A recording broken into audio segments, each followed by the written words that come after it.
Dormingue.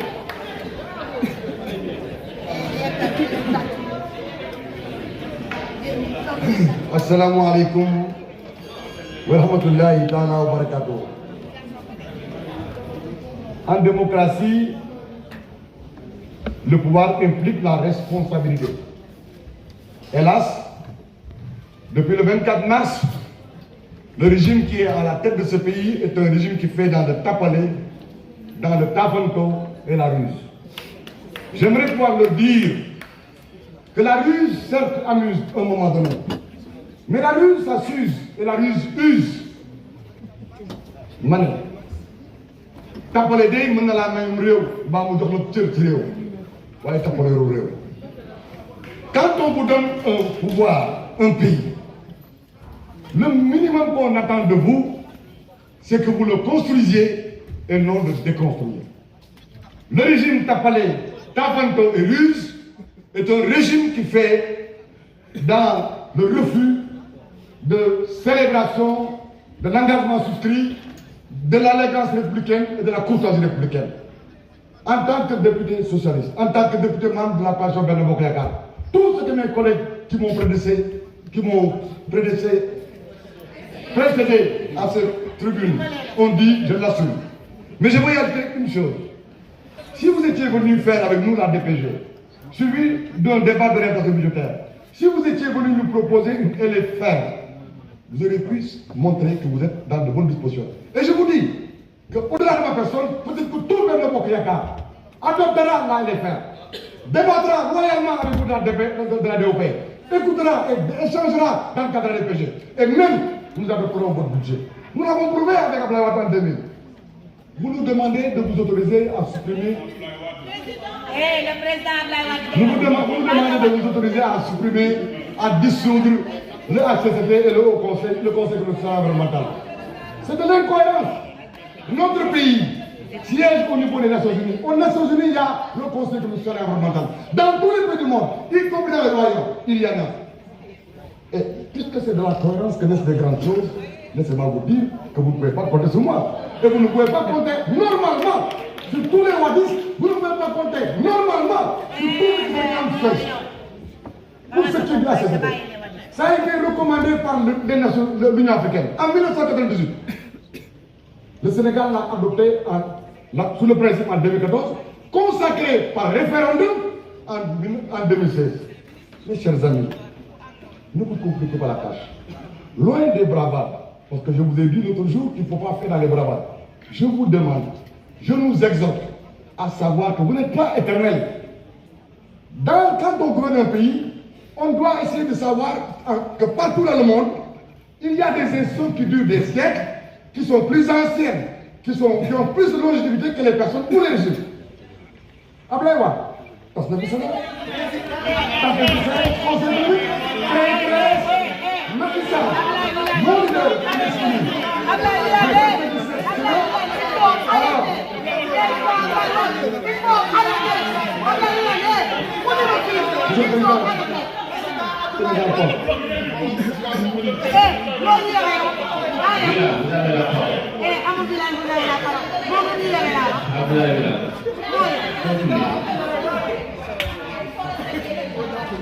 je veux simplement que les Sénégalais et les Sénégalais qui nous suivent retiennent avec vous et moi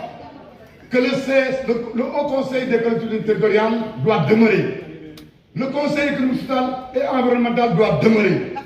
Je rappelle à ceux qui sont dans PASTEF et qui ont appartenu aux assises, au peuple des assises, qui ont paraphé, signé, assumé, combattu pour la mise en œuvre des conclusions des assises et les recommandations de la CNI, qui doivent se retrouver dans le petit soulier ou derrière leur petit doigt. Je termine en disant que ce n'est pas utile ni efficace de casser. Il faut s'être réformé. Je veux être moi un réformiste. Si vous nous aviez invité à une réforme des institutions pour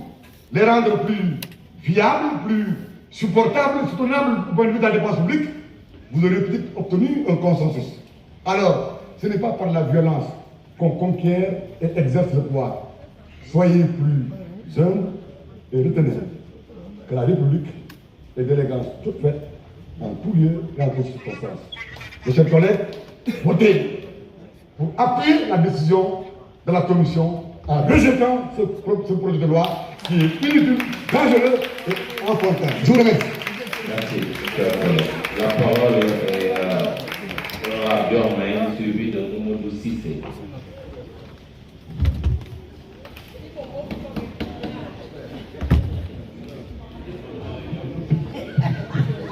Asalaamaaleykum président maa ngi lay nuyu di nuyu sama collègue député yëpp di wax ne président jubal jubanti ci yow la njëkkee ndax daaw monsieur le ministre Mbaye Ndiaye bi mu nekkee fait perturbé danga koo génne te boobu ci ñun la bokkoon kon ren bu amee ñuy perturbé dañ leen di génne ci salle bi parce que nag vous avez la police de la salle may wax ne fi ma njëkkee rek mooy tey jii waxuma ak député yi askanu Sénégal laay waxal mu am léegi benn député boo xam ne nee na sëtu Serigne Touba la dëkk Touba te di woote ci jubal jubbanti ñu koy laaj ndax mën naa ñëw taxaw fii yëkkati loxoom waat ci Serigne Touba bi mu yaakaar ne amul mbuurkaat lépp ci jubal jubbanti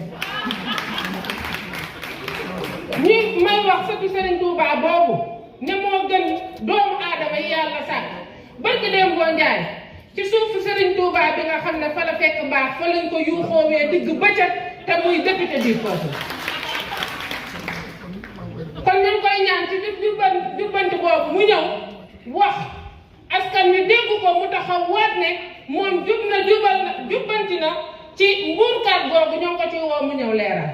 beneen bi mooy monsieur le président tey jii askanu Sénégal la ñuy waxal tey ku yeewu rek tiit nga ndax criminalité passionnelle bi nga xam ne moo xew ci réew mi ñaata bakkan ñoo dee seeni njaboot di leen jooy ñaata jigéen lañ fi violé ñaata agression moo am ci réew mi 16 personnes yoo xam ne ni tey ci diirub ñaari weer ñàkk nañ seen bakkan ñu rey leen ñun ci justice lañ doon xaar monsieur le président ñun dañ ko doon xaar ci mbënd mi nga xam ne moo xew Touba pour mu lijjanti ko ñun dañ ko doon xaar mu dem assister famille yi nga xam ne ni tey dañoo leen a rey seen njaboot ñun dañ ko doon xaar tey jii ci commerçant yi nga xam ne ni tey jaxase nañ leen ak askan wi ndax dañuy taxaw def déclaration ne wàññi nañ njëg gi te wàññiwu ko jaxase askan wi ak commerçant yi ñun dañ leen doon xaar tey jii ci ngeen wàññi les denrées de première nécessité loolu lañ doon xaar son excellence de président Diomaye ak premier ministre am fii nag la ñu gis ci réseaux sociaux yi le président Diomaye bu yëkkati loxoom ne gàcce ngaalaama samay député ñoo ngi leen di cafaay assemblée nationale amul benn budget boo xam ne voté nañ ko ñun de gàcce ngaalaama ndax askanu Sénégal rek moo ñu ñor budget buñ mës a indi fii voté nañ ko parce que li ñu ñor mooy askanu Sénégal nekk ci jàmm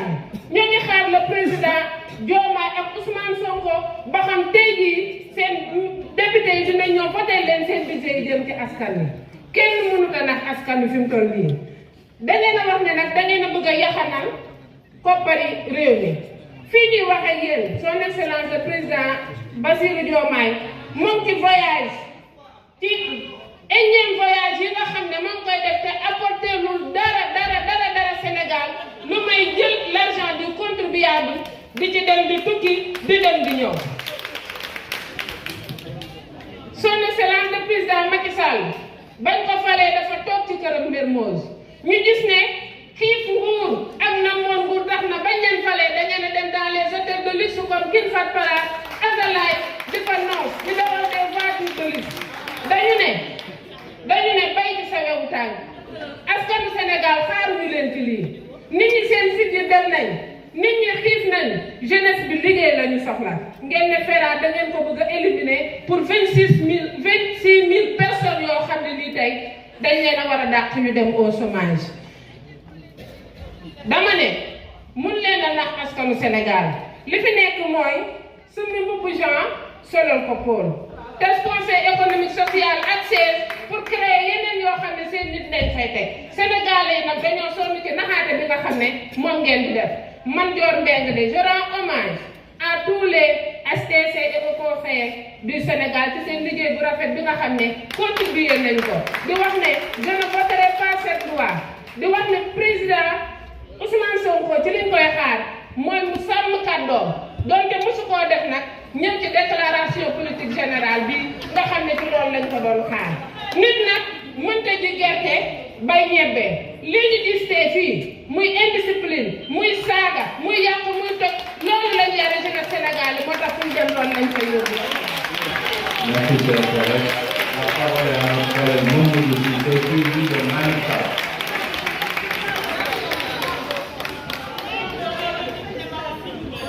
Alhamdulilah mina seytaan rajim bisimilah rahmaani rahim ñu ngi nuyu mbooleem député bi fi nekk waaye ministre yi ñu lay nuyu bu baax di nuyu ministre de travail ñu ngi leen di dalal di leen jox seen wàccuwaay ñun duñu député yoo xam ne dañu cof koo xam ne yàlla moo ko fal ñun duñu député yooyu ñun député ak président de la république lañ yemale dañ koy jox gëddëm xam ne président suñ président la ministre suñ ministre la budget tim suñ budget la lii moom côté bii moom loolu amul ci problème budget bii nga xam ne moo fi nekkoon tey ñoo ñeneen koy doxal ñoo ko wate budget bii ñëw it bu ñu fi fekkoon dinañ ko wate parce que budget jëmul si ñun si askan bi loolu mooy républicain monsieur le ministre président de la république dafa indi projet de loi war na mu indi ko parce que moom moo digoon askan bi ne lii bu faloo daf koy supprimer mais problème bi mooy dafa am li président waxoon dafa bëri ñu tànn si lii rek indil ñu ko te ñii dafa nekk ñun ñoo ko fa tegoon te nag dañu wax ne ñun ñoo ko fa teg mais du ñun de parce que référendum la jàpp askanu Sénégal ñoo wate référendum bi du ñun parce que Sénégal bu ñu ratifié woon référendum bi bu ñu ko rejeté woon jàpp naa ne ACT du taxaw conseil économique social environnemental man am naa fa mottali naa fa mandat mu jeex ma demaat beneen mandat foofu laa jógee ñëw fii conseil économique social environnemental kanaa ñun politiciens yi ñoo moom Sénégal parce que fii ku fi dugg politique moo la fi dugg mais conseil économique social environnemental ña fa nekk ëpp doole ci politique yóbbu leen parce que balaa nekkoon xam naa la fa nekk Sénégal bépp koo ki secteur boo xam ne yaa ngi si réew mi tey sëriñ bu moom mu ngi conseil économique social environnemental mu ngi ànd ak président dem tukki Oustaz Alioune Sall mu ngi conseil économique social environnemental bi leen seet forum civil te ma wax la leen de ba tey conseil économique social ñi nga xam ne duñ politicien ñoo yore commission yi rapporteur yi ñu ko yore nekkul politicien politicien ñu tuuti la si conseil économique social environnemental te kon comme ñun fii ñun ñoo fi indi suñu bopp parce que politique moo ñu fi indi fële nga xam ne dañ ko beral bi nga xam ne askan bi kenn ku ne am fa représentant taa ñu bàyyee leen ko kon moomu réew mi comme ñun ñëpp ñoo bokk réew mi nañ leen ko bàyyee parce que yaa xaalis bi ñu wax lii am na fu ñu ko mën a jël wallaahi am na fu ñu ko mën a jël ku ne xam na ni waxuma fond politique nañ ko dindi parce que dañuy wax nañ ko dindi jàpp naa ne dañ ak suñu ci nguur gi mais xam nañ ne mënta dégg parce que urgent bu ñëwee président si la war a jël waaye nañ ko wàññi